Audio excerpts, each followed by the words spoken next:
guide, I'm going to explain how to reclassify transaction in QuickBooks account. To begin, sign into your QuickBooks Online Advanced account and open your company file. A common situation where this feature is useful is when several expenses have been assigned to the wrong account. For example, you may have categorized transactions under your parent expense account instead of one its sub-accounts. Rather than opening each transaction and correcting it manually, you can use the Reclassify Transactions tool to update them all in just a few clicks.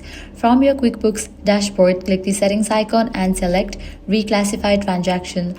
Once the tool is open, you will first need to choose the account where the transactions are currently categorized. You can filter accounts by those that appear on your profit and loss statement or balance sheet. Simply search for the account by name. After selecting the account, use the available filters to narrow down the transactions you want to update. You can specify a date range and apply other filters to quickly find the exact transactions that need to be corrected. When the list of matching transactions appear, review it carefully and select the checkboxes next to transactions you want to modify. Then click Reclassify.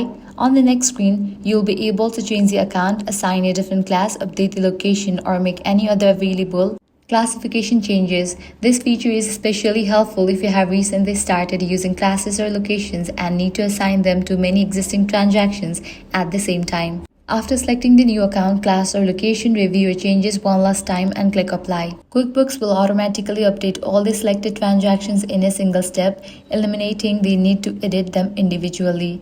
Once the process is complete, your financial reports will reflect the updated classifications, helping keep your books organized and accurate. And that's how you can easily reclassify transaction in QuickBooks Online Advanced. If this guide helped you out, do not forget to like, share, and subscribe.